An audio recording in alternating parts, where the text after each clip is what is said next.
Welcome back, Brawlers. This is BakuBrad96, and today I am bringing you an update on my Mono Aquos deck profile for Geogan Rising. As you can see, I am packing a serious number of Geogan for this deck profile, but I definitely wanted to showcase exactly how strong they could be as one of Powerhouse cards, as well as showcase a brand new unboxed Bakugan that I just really thought was strong, Apophix Ultra, which the unboxing for that Bakugan was uploaded earlier today, so check it out if you missed it, as well as my second giveaway video also released today. Make sure you go check that video out also for your chance to win a Diamond Finica Ultra.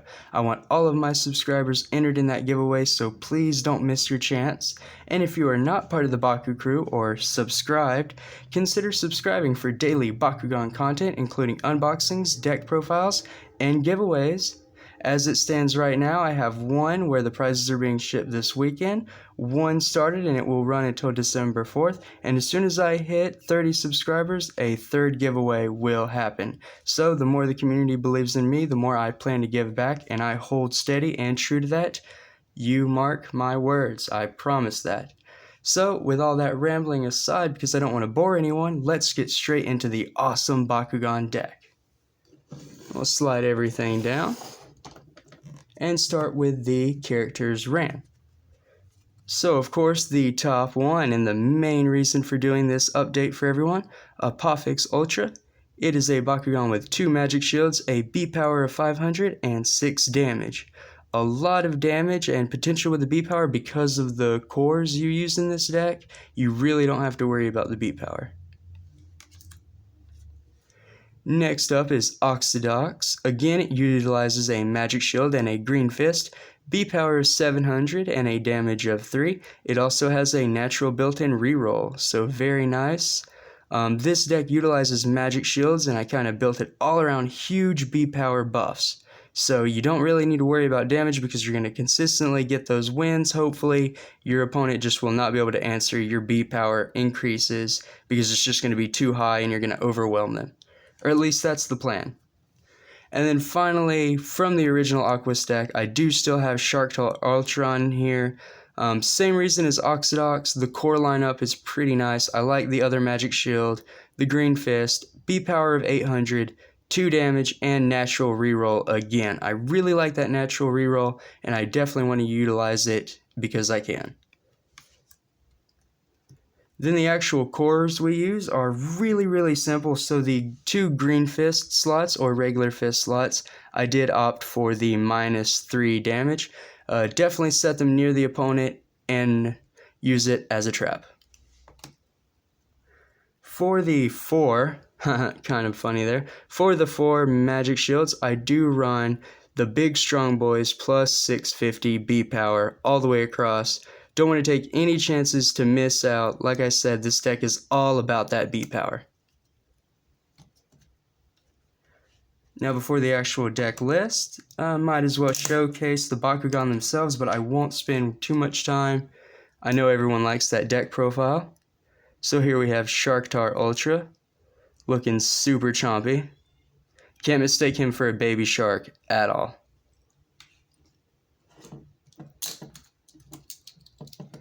Then we have Aquos Oxidox, of course. One of my favorite molds from Geogan Rising so far.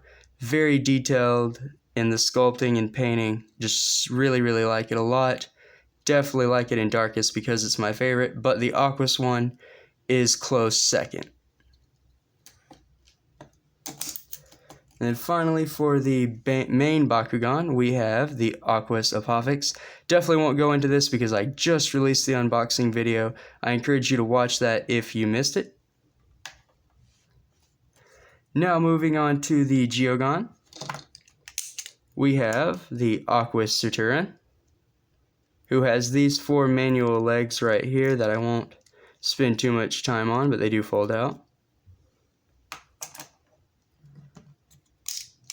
Aquos Stardox.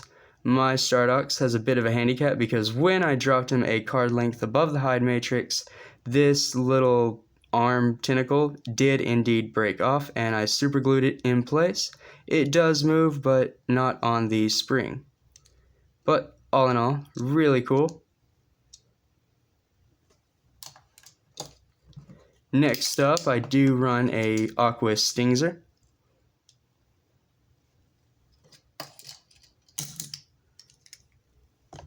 Aquos Vibragon. For any of you wondering, I did indeed just drop a Bakucrew on the floor.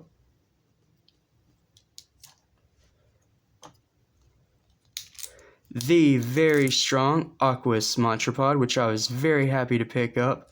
Also previewed it recently on the channel. But this one is a very strong Geogan, and any Aquos brawler should definitely consider running it in their deck. Finally, for the Geogan that I do run, it is Aquos Drill, which is part of the Violet Combiner. As some of you have noticed from the videos previously today, that the Violet Combiner was taken apart just so I could do this profile.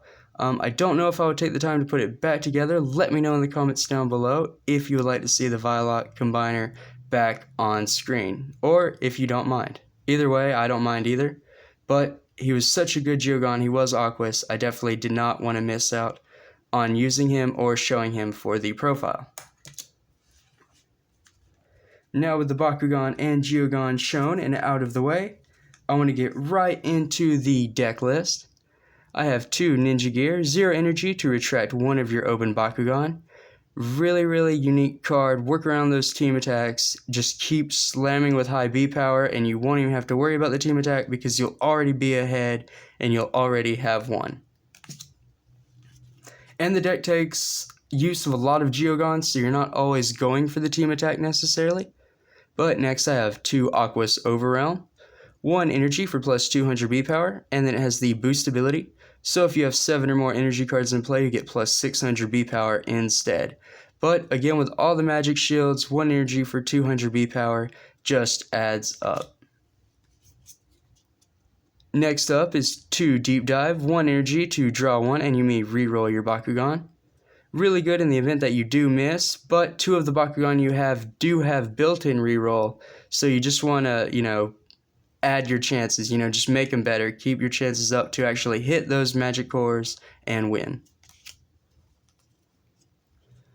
Then 2 Aqua Crawler, 2 energy for plus 400 B power, and then if you energize this from your hand, you can pay 2 energy to draw 1. That ability won't come up a whole lot, but the 2 for 4 is never bad in my opinion.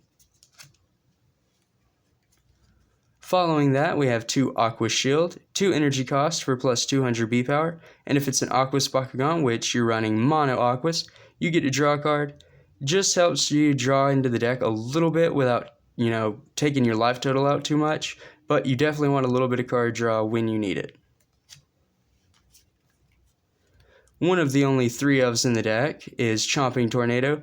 2 energy costs for 500 B power. Again, it being a B power centered deck, I definitely wanted the highest buffs possible, and this is just a really solid card to come out of Geogan Rising. Now we're into our first Geogan of the deck. Of course, it is Aquos Montrapod. 2 energy for a B power of 1200. 4 damage, and it has the Victor team attack ability, so if it is the 3rd Bakugan to win and your 2 other Bakugan are open, I do believe it initiates a team attack. Please let me know in the comments down below if I have that ability correct, because I never have claimed to be an expert and I definitely want to put out the right information, for sure. Gotta respect the game, I don't want any falseness at all on the channel. So then we have 2 energy cost Razor Fin, plus 3 damage for 1 Frost Strike. The deck is all around B power, so I didn't see the harm in adding just 1 damage card. Kind of filled in the deck because I didn't have a lot of Aquos cards, and I thought it was pretty cool. Then the second Geogan of the deck, of course it is Drill. 3 energy for a B power of 1400, 3 damage, and we're really utilizing that magic shield with this Geogan because if it lands on 1, plus 5 damage and plus 1 Frost Strike, as well as the Victor team attack ability again. So a very powerful Geogan. I think this one is actually competitively worthy, and in a Magic Shield deck like I have him in, he is even better. Next up is 2 Flip Strike, 3 energy for 700 B power. Pretty obvious why I ran that. 2 improvised armor, 3 energy for +2 damage, and you get to draw 2. Not so much the damage side of this card as I am the draw card. Drawing into those low-costed B-Power buffs is exactly what you want to do early game. Another one of the Geogan ran is Stingzer, 3 energy, B-Power of 800, 8 damage, and if it lands on a Helix, it gets +1000. So definitely one of the weaker of the Bakugan, especially since you don't run a Helix in this deck, relying on your opponent to have one. Otherwise, again, this is a damage card, and worst case scenario, if you cannot see an opening to play it, use it as an energy. That's what's so cool about Bakugan. You don't have to strictly rely on the cards you have. They're versatile in what you do with them. Then I have Vipergon, 3 energy for 1300 B-Power, 6 damage. If it lands on a Green Fist, it gets +400 B-Power, which kinda helps us, given the fact that my Green Fist I run are a -3, but with 6 damage, it could take the hit and I could just get that buff right away. But if it lands on a Flaming Fist, +3 Frost Strike, probably won't come up because, again, you're relying on the cores your opponents have. Just wanted to showcase a lot of the Aquos Geogan and make it kind of a Geogan assault deck, as well as a Magic Shield themed deck. So next up, I do have a few Bakugear in the deck. It is Cryststormers, 4 energy for a Bakugear, armor rating of 2. When this flips from the deck, you can pay 2 energy to draw 1, and it gives a Bakugan 400 B-Power and 2 damage. Not bad at all. Then, believe it or not, I actually do have 2 Stardox Geogan cards, 4 energy for a B-Power of 1400, 5 damage, 4 Frost Strike, and if it lands on a Magic Shield, it gets +5 more damage. So definitely one of the Geogan I would run in the deck. If I had to cut the Geogan down, it would have to be just Stardox and Babadrill because of their Magic Shield buffs. Definitely like their damage additions when they land on them. It's a very nice card. Keeping it flavorful after that, we have the Stardox Eye Blast, 4 energy for +900 B-Power. What better of a card to have in a B-Power deck with Stardox? So cool. Then I run 1 hero, Shun Bakugan Brawler, 5 energy, and your Bakugan have +200 B-Power. 5 energy might seem like a lot, but having 200 B-Power just blanket your Bakugan for the rest of the game is really nice. Then I run 2 Telekinesis Crowns, 6 energy for a Bakugear with an armor rating of 2 again, and this one gives 600 B-Power and 6 damage. So all of around you see it's really nice, high cost but for a high payout in my opinion. This with the magic shields and the damage, it's just super powerful if you can last out long enough to get these cards out. Then I have 1 Impaling Icicle, 7 energy for +7 Frost Strike. Kind of a closeout card if I think I'm going for game with the damage. Otherwise, use it as an energy. Then the last Geogan and the last card of the deck, other than the flips, we have Serturian, 7 energy for 2000 B-Power and 12 damage. Definitely a closeout Geogan. You want to play him when the game is almost over, and you're definitely on the winning side. I do believe everyone has seen all of my Aquos flip cards relatively in the prior, deck profiles, so I'll kind of go through these quick. But I do have 2 Aquos Speed, 1 energy to block a Darkus or Ventus Bakugan, 1 Deep Freeze, 1 energy to block a Bakugan holding a orange shield or Helix, Fading Dash, 1 energy to retract one of your Bakugan that didn't open this turn, and if you do, you get to draw 2. 2 Fluid Form, 1 energy to block a Aquos or Fusion Bakugan. And then finally, to wrap up the deck profile for today, I do have 2 Sneaky Squid. 4 energy to block a non-Fusion Bakugan, and if you do, you get to draw 1. So that'll do it for today's video. I hope everyone enjoyed that deck profile. I know I did. I was super excited to make it, and I hope to bring more updated and new deck profiles in the days to come. So I invite everyone to subscribe again if they aren't. 80% of you watching are not subscribed, and I do want to change that. Sorry if I seem like I'm saying it over and over again, But I really want to work on that, and I hope everyone enjoys it. So thank you, and I'll see you next time. Bakugan Brawl.